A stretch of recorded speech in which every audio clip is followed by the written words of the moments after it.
Hello, climbers, and welcome to Kaleigh and CMMC. Back to the basics. Good job. Where is it going? Looks good. Hello, climbers, and welcome back to another episode of Climbing Mount CMMC, the podcast. My name is Kaleigh Floyd, and this is Bobby Guerra, and we are a part of an MSP called Axiom that is CMMC Level 2 certified and taking clients through to get CMMC Level 2 ready. We are hopping on to do a quick update because of a major announcement that came out recently that made everybody post whatever they felt on LinkedIn. It's Yeah. so much fun to go on LinkedIn when things like this happen. I'm shocked that it's not Thanksgiving this time because normally this stuff happens around holiday if we're lucky. Yeah. So it's close to 4th of July. I guess they got pretty close. But if you are not aware of what occurred on July 13th, the Department of War announced that they were going to suspend the CMMC Phase 2 requirements. So what does that mean? In 32 CFR, the final rule, we got the layout of the land of the phased rollout implementation for CMMC. We go through 4 phases to get everything fully ready, basically meaning that hopefully all the Department of War contractors are now compliant with CMMC at the level that they should be. But of course, we can't do this all at one time. So they had to have a phased in rollout where we could kind of go through just the self-assessments at first. Then the phase 2 would have the level 2 requirements from a C3PAO. Then, the phase 3 would happen and it would add on just these layers so that it wouldn't all happen at once. Well, with this, the suspension of phase 2, meaning that phase 2 in November of this year, November 16th of this year, was supposed to happen, is no longer going to happen on November 16th. Right. Now, they did make it very clear that they didn't give a date of when it was going to happen. So it was scheduled for, not November 16th, but November 10th of 2026 of this year. But now they said it will be suspended. So not quite sure when it's going to happen or how it's going to happen, but it's not going to happen on November 10th anymore. Now, Well, ahead, and the important thing to realize is they didn't suspend compliance, right? No. We're still in Yes. phase 1, so Yeah. that means that contracts are still going to come out with the 25204 7025 and 7021 requirements For self-assessments. Mm-hmm. They reserve the right, if they want to require third party. That's still there to use if they wanted to. Yeah. I'm just going to share my perspective. The math wasn't mathing. We've been saying this for a while. We've been saying it for a while. Vince Mm-hmm. Scott came on and I think did a great job of sort of just talking about, look, generals need missiles and tubes, and they also know that threat actors are going to threat. So you kind of have these two kind of competing things that are happening, and the DIB is sort of caught in the middle. And just over 2,000 organizations at this point are level 2 certified. Well, that's not enough to get the DIB space continuing to move. So they obviously, I think, saw that and said, we can't move into phase 2 where it's going to be required. Yeah. And I was like, how is this even going to happen? This doesn't seem like a thing. So I think somebody realized there's not enough money in the bank account to cash that check. So they said, let's pause. And so that's what they did. But they didn't put a pause on security requirements. They didn't put a pause on the fact that people aren't going to have a system that's compliant of receiving CUI. They know that's going to happen. Mm-hmm. So that didn't go away. And I don't think that's ever going to go away because you have the FAR rule that's coming out later this year that is going to be government-wide, that is going to require 800-171 to be applied to every government agency that's going to be utilizing CUI. So even if they decide to put it on pause indefinitely, or they nuke 252.204 7012 from orbit for whatever reason, the FAR rule is still going to be there, and it's still going to apply, and it's still going to make you have to have that system. So it's still that same challenge that everybody's had. It's just they don't have the bouncer at the door right now that's checking everybody's ID, right? If you will. And that's really what you're looking at. And you still have the same risk. Yeah. And I mean, it's pretty clear to the DOW that people weren't really going to get their butts in gear and do the requirements unless they put something as far as like to check or fact check that it's happening in place.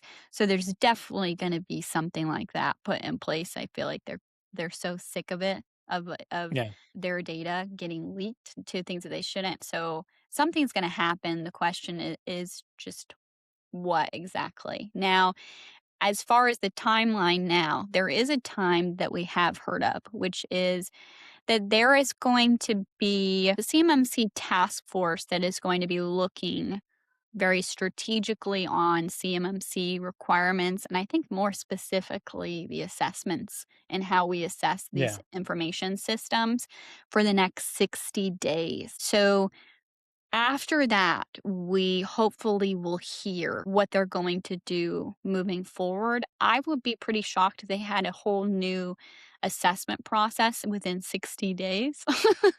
Yeah. But I'm quite curious on what they're going to accomplish in those 60 days or look at. But they do have an RFI out, so a request for Yeah. information. Yeah. Let's talk about that. Yeah, let's talk about that. I'm quite curious about your perspective on that, actually. We haven't discussed what your perspective is on that. Yeah. We're going to submit suggestions and I'm looking forward to doing it. I just still, my brain was still kind of just like, whoa, what the frick just sort of happened? They could have given us some more signals than to just be like, surprise, just sort of jump out of the closet. But yeah, whatever. They're good at that, Uh, though. so So that was a bit shocking. I mean, I was Mhm. literally in a CCP class teaching it. Right. And I'm trying to show the resource links and they're gone. I'm like, I go to, and it says 404 page not found. I'm like, what the heck is going on here? I'm like, well, I'm sorry, guys. I guess they changed some stuff. I'm like literally going through talking about it in a class. Gosh. And so then I'm like, well, the logo at the top looks different. I go to look at it and like, now I see, the page is different, and I see the banner CMMC is just gone off the top. And I was like, what the hell? Your chicken little, and the sky is falling. Yeah, I was like, what's going on? And then I start about, because they did that around like noontime or something. Yeah. And so those resources were disappearing. And then later on, they reposted the CMMC announcement page, and then all that stuff sort of drop it Yeah. around 2 or 3 in the afternoon. So then the other shoe dropped during the class, and I'm just like, what the heck? Students are asking questions and trying to go. It was very interesting to be right in the middle live of what's going on, of teaching the material when a big major impact like that happened. It was very surreal. Yeah. And I had to finish the class teaching out, and everybody's asking all these questions, and we're going through. I'm like, look, guys, I'm finding out with y'all at the same time. I'm right here with you. Yeah, I'm right here with you. Just bizarre to kind of see that. But what's interesting is then today I was teaching the course again. But today one of the subjects we covered was the pause between what people affectionately refer to as 1.0 to 2.0 versions. It's just CMMC, but the reality is this has happened before. And if for those that may not have remembered, they had 5 levels originally in the first original kind of release design that was supposed to really push down a lot more. There was 20 additional controls on top of the 110 controls that are coming from 171. So there's going to be a lot more meat on the bones of what they were wanting to see. And they were like, this is too onerous. So they paused it. They reevaluated and said, you know what, let's just go down to Manila 171. We're going to go to 3 levels. This is going to be better. The difference was it was not in the Code of Federation yet about exactly how it was going to be. Yeah. But that's different. Now, 32 CFR is out, 48 CFR, they're already out and working. They've been moving. So if they want to change it now, they're going to have to undo regulation, which is completely different. So in the RFI recommendation that I have that I'm going to provide to them is like, I want to write it in such a way that obviously it's going to have to address some of the context of the challenges they're going to have to overcome with that fact, right? So if you have that 60 days, to me, I think the easiest thing, first off, would be a straight pass after 88, you're going to have like what? You're certainly going to be 3.12.4, right? For the assessments, you mean? Like, yeah, for the assessments, able to like pass with an you still 88 need to have your score. SSP, but Mhm. assuming you have your SSP, allow people to fail 1, 3, and 5 pointers. If you had 10 people in a room, and you're like, I need everybody to agree on all 110 controls that this is how it needs to be done, that no one would think that's possible. But Yeah. yet somehow magically we can have random assessors meet with a random OSC and we're all going to agree about how all 110 of those are supposed to go. And oh, by the way, if you fail any of them from the assessor's perspective, you get kicked right back to the Stone Ages as far as in you lose your Yeah. contract. That's draconian. Yeah. And it's just that assessment process is crazy hard. So if they could just lower it to the 88, give everybody 180 days to fix anything that they have. So that would drop the cost dramatically. We wouldn't charge as much for our services.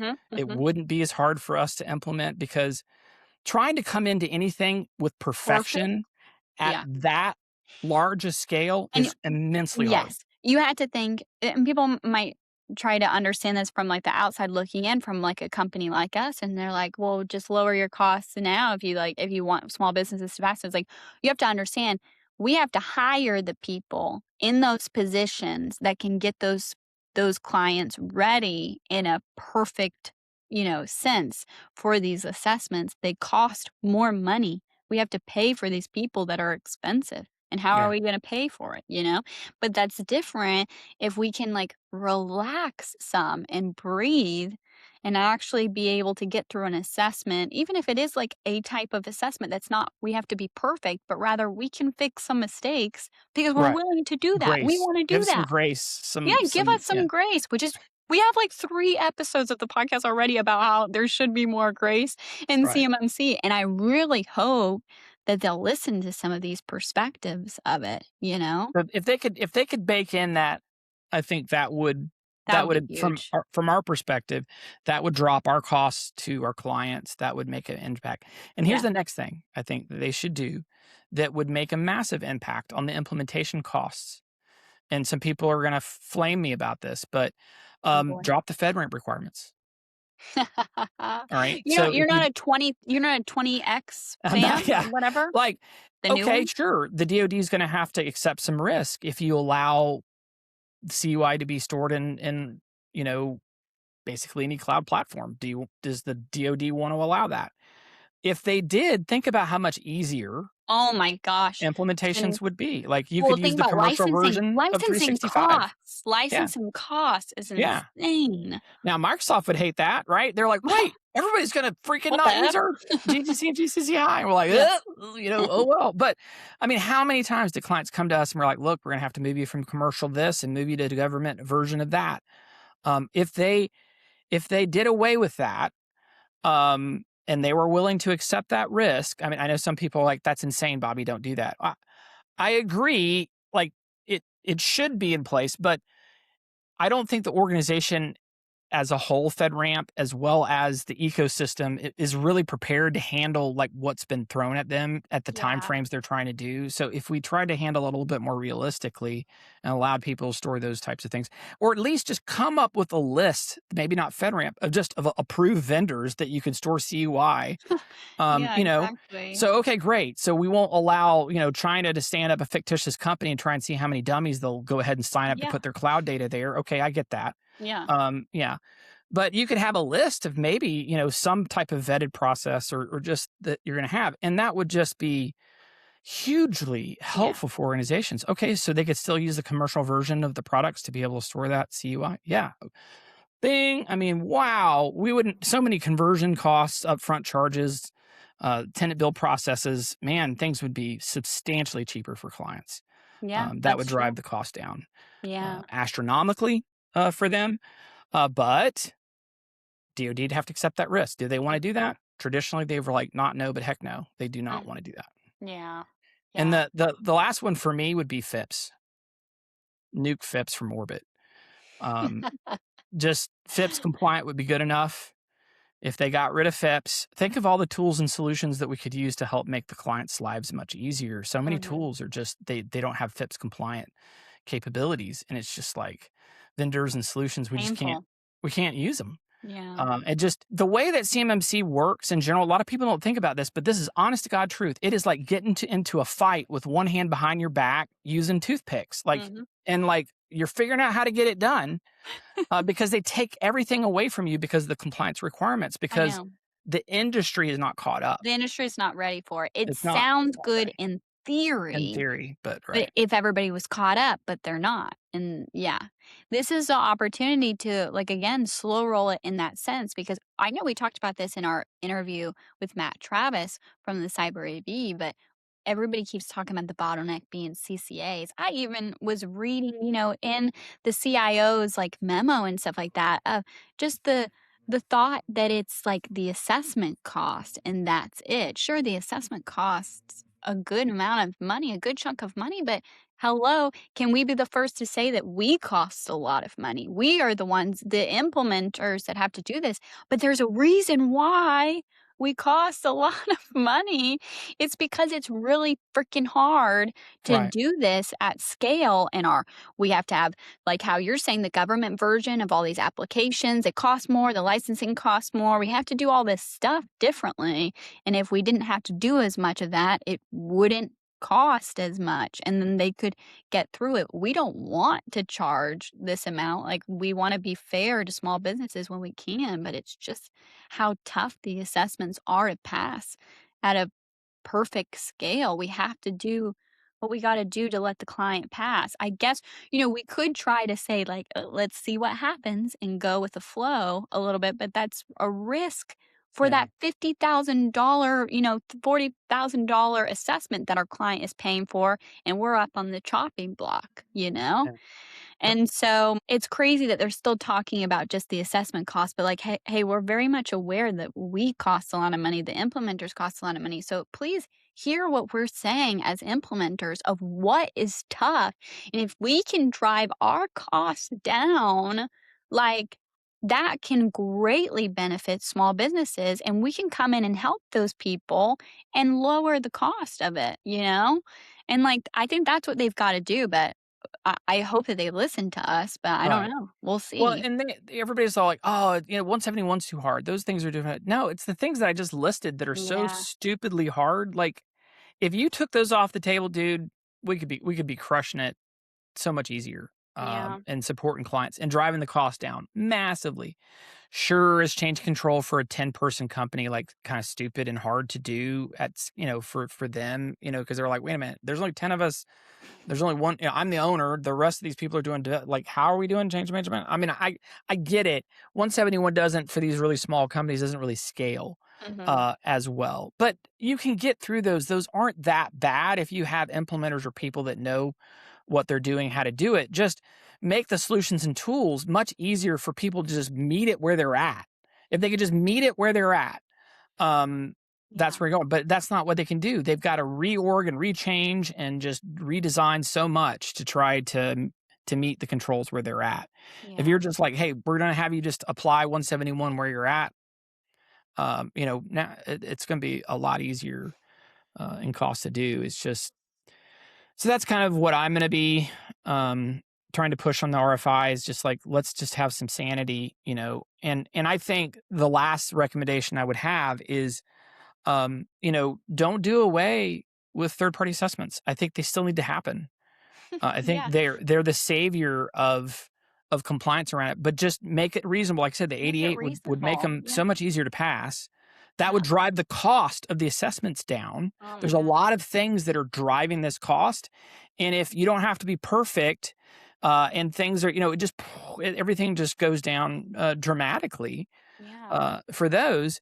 But they still need to have the assessments involved. But make it to where, you have preferential treatment on those contracts based on the fact that you got a high confidence assessment done through a third party versus someone that self-attest. Make that a difference maker. Right. And then allow people to make the choices from there. Yeah. It's a business decision at that point. Okay, so you're a small business, maybe you just do self-assessments. Okay, so we know that you're probably going to lie. Okay, sure. Yeah, you and know, they're going to they accept might it. not pick you for the contract because of it. It's up to Right, but them. because you're SMB, maybe they just might let them slide. At a certain Mhm. point, you're forced to have to do third party. I mean, there's Mhm. different ways you can sort of attack it. I mean, Yeah. none of those are great solutions, but let's not throw the baby out with the bathwater, right? Let's try to come up with something that still keeps us within the ballpark, Yeah, you yeah. know? But I don't know. We'll see. I mean, when you went from, like I said, I was teaching that class today, and I was just like how nostalgic I was. We're talking about going from the 5 levels to the 3 levels and how they Mhm. did those changes. And here we Mhm. are again, going through Yeah. some type of change. What is those changes going to be? I'm not Yeah. sure. So let's look at what options are on the table for change. Mhm. And what do I mean by that? So because 32 CFR and 48 CFR are in the Code of Federation, it's like it's there, it's ready. So right now, about the only option they have is to pull the emergency brake on the way the rule was written, which is just pause the system, which is what they did. They just went, right? And they're like, we're Mhm. pausing the rollout, which is well within the rules. It says they They can said do they it. could do that, so, So yeah. that's what they did. They pulled the handbrake. And we talked about that in some We previous talked about podcasts. that, yeah. So they hit that handbrake, mega, right? So they just paused it in phase 1, which is fine. But that doesn't solve 32 and 48. It's still there, right? That the debt of the requirement is still there Yep. to have it met. So they could either keep it for a period of time until they feel that balance has happened, and then maybe they'll let the handbrake off a little bit more reasonable through orders and management and control of that. And that's still within the 32 and 48. So they could kind of, hit the brake and gas pedal and sort of slow roll their way out of it. That's how they could do it. Mhm. Knowing that organizations just simply aren't doing it, right? Everybody's speeding and they just hope they don't get a ticket. Yeah. Because there's just not enough cops to catch them. No. Yeah. And then the other option would be go back through rulemaking, right? So they propose a new pool, and that's going to be a year and a half to 2 years, something like that. And then the other option would be some type of a Yeah. class deviation of some sort. And I'm not even sure if that's even quite legal and how you could do it with the 32 CFR written how it is. I'm not an attorney. I don't really know I don't that, but know. I know those are kind of like the 3 general options that are sort of on the table for that. Yeah. Yeah, I am quite curious about I'm not gonna act like I live in this government world and I know everything about the, CIO and, the Department of War, but rather we're just kinda living in this space, like, kinda trying to figure it out, and honestly, I wouldn't be shocked if Mhm. Kirsten Davies, Mhm. she if she was just really trying to play a game of like, "I see you, small or medium-sized company, and I'm with you, and I love Right. you." Yeah, And then the right. 60 days are up, and they go, "I don't really wanna figure this out, though, so continue forward." And then they Right. just do absolutely nothing, but they It's a just possibility. Yeah. wanted to win the hearts and minds of the small and medium-sized companies there with this beautiful RFI where it's like, "We wanna hear you, we wanna see what you have to say," and then they do absolutely nothing.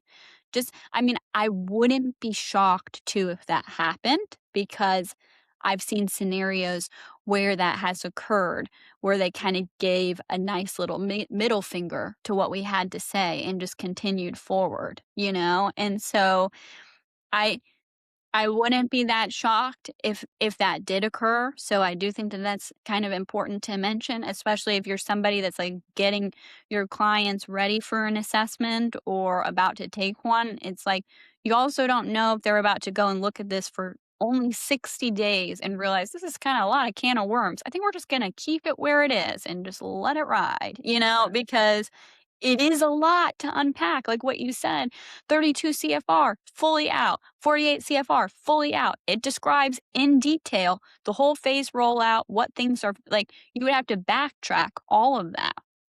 That's pretty wild.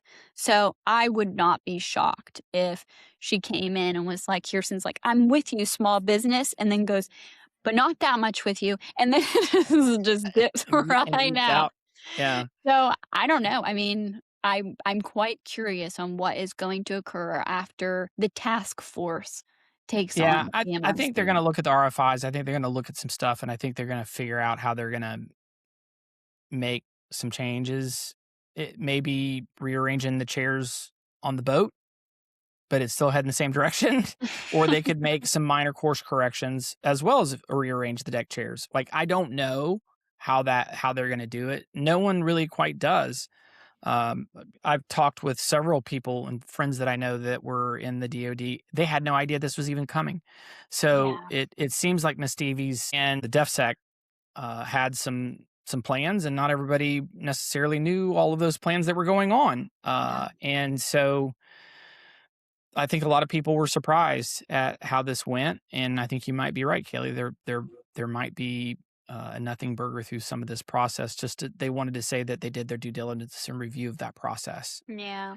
I don't know where this is going to land. So we're going to have to look as far as in whether there's going to be minor or any changes at all through this process. So this 60 days is definitely going to create a lot of interesting perspectives. Organizations that are doing hiring are probably going to take a wait and see attitude. Organizations that were planning on scheduling are going to probably wait to see how that's going to play out. So this is going to create some chaos for sure as this starts to settle. Let me just say about this: if they really were for the small businesses and for the for the people that are trying to do the right thing, it really is crazy to do something like this and lose a lot of confidence in the CCA program, in C3PAOs, and all of this structure that literally we American citizens worked really freaking hard to set up and put in place so that we could adhere to your cybersecurity standards that you put on all of us. Then we take all the time and effort to sit in these classes, to open these businesses, to literally crush it with these assessments, actually blew it out of the water of what your guess was of how many assessments we'd get done in the first year. We actually did more as a community. So not only did we extend your expectations, we literally did more than it. Then you proceed to say, actually pause, because we care about you, small and medium-sized companies. And I'm like, well, what about everybody that worked so freaking hard to try to get this thing working? And now, even if you end up coming back and saying we're going to keep doing it, people have this like iffiness of like, I'm a CCA for a job, and I don't even know if maybe tomorrow I'm not going to have one. And you know what's crazy? They already kind of did that with the Keiko scenario. We haven't talked about it a lot, but basically they gave a big middle finger to the LTPs, and they said, or not licensed training, licensed publishing. Mm-hmm. Yeah. So like the publishing partners, there's no such thing no more, at the end of this year, I think, and there's no such thing of them. And it's just Keiko, it's just ISACA's stuff. And so all of this work that these people put into their companies and whatnot, that goes away. And this is like adding on to that. And I'm just like, if you're really trying to do a big hoorah, like we're for this is an interesting perspective to make them all doubt the entire system that we've put together so far. Like, could you have given a little bit more information, or maybe not have said, hey, we're going to suspend this whole thing, but rather just looked at it? Like, what if you just took a look and just decided for yourself? Why do you have to scare the pants off of everybody in the process? I just I don't get it. But I haven't been living in the government world. I come from the MSP community that we're just trying to live in this and figure it out. So maybe, my heart would be already broken and I would be used to it by now. So it wouldn't make any sense to me. But now the yo-yo process of the government. Yeah. Yeah. But right now I'm like, some of the people that I've talked to, like you said, that have been in the space longer, that have seen a lot of this schizophrenic approach because you have a change of administration and other things. So this is to be expected to some extent because you've seen it traditionally go to happen, but it doesn't feel good when it does for you. When, like you said, Kaleigh, we're a small business. We listened to the call. We need you. Get in the industry and help us out. We did it. So we're here because we believe you want us to be here. And then you come off the turnbuckle with an atomic elbow and say, we're shutting you down, kapow, and you're like, what? Right. I thought I'm supposed to be on this X, not this is where you shoot the person,